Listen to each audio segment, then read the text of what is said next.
دوستوں، چند سالوں سے اہل بیت کے نام پر تفضیلیت، رافضیت، شیعت کو اس ملک میں زور و شور کے ساتھ فروغ دیا جا رہا ہے اور ہند و پاک میں اس فرقے کا زور بہت تیزی کے ساتھ بڑھتا چلا جا رہا ہے۔ واقعہ یہ ہے کہ سیدنا عمر فاروق اعظم رضی اللہ تعالیٰ عنہ کی شہادت کے بعد حضرت عثمانی غنی کے دور میں ایک شخص نے اپنے اسلام ہونے کا دعویٰ کیا اور مسلمانوں میں شامل ہو گیا، جس کا نام عبداللہ بن سبا تھا۔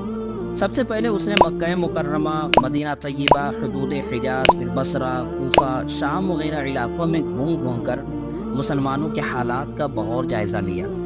زبان دراز اور خوش کلام تھا، اس لیے جہاں جاتا لوگوں کو اپنی چرب زبانی سے خوش کر لیتا۔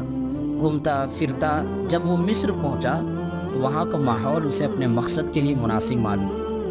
وہاں اس نے لوگوں سے ملنا جلنا شروع کیا۔ لوگ اس کی میٹھی میٹھی باتیں سننے کے لیے اس کے ارد گرد جمع ہو جاتے۔ اس نے جب دیکھا کہ اب کچھ لوگ میری باتیں تسلیم کرنے لگ گئے ہیں تو فتنہ ساز ذہن نے اپنے تیر و نشتر آزمانا شروع کیا۔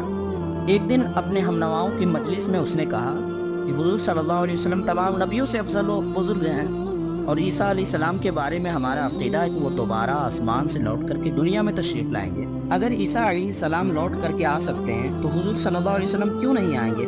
مسلمانوں میں معلوم نہیں کس طرح یہ خیال پیدا ہو گیا کہ حضور دوبارہ دنیا میں نہیں آئیں گے، بلکہ وہ ضرور آئیں گے۔ یہ پہلی بدعقیدگی تھی جس کا اس نے پرچار کیا اور مصر کے کئی لوگوں کو گمراہ کر دیا۔ پھر اس نے اس بات کا شوشہ اٹھایا کہ ہر بادشاہ کا جس طرح ایک وزیر ہوتا ہے، اسی طرح ہر نبی کا ایک وصی ہوتا ہے، جس کے لیے یہ وصیت ہوتی ہے کہ وہ میرے بعد خلیفہ رہے گا۔ جس طرح حضرت موسیٰ علیہ السلام کے وصی حضرت ہارون علیہ السلام تھے، تو اے مسلمانوں، کیا تم پر یہ لازم نہیں ہے کہ نبی خاتم النبی صلی اللہ علیہ وسلم کا وصی کون ہے اس کو جانو؟ اس نے مسئلہ وصی کو اہمیت دی اور اس پر لچھے دار تقریر کی اور کہا کہ حضور صلی اللہ علیہ وسلم حضرت موسیٰ سے بھی افضل و برتر ہیں۔ پھر بھلا موسیٰ علیہ السلام کا تو وصی ہو اور حضور کا کوئی وصی نہ ہو، یہ کیسے ممکن ہے؟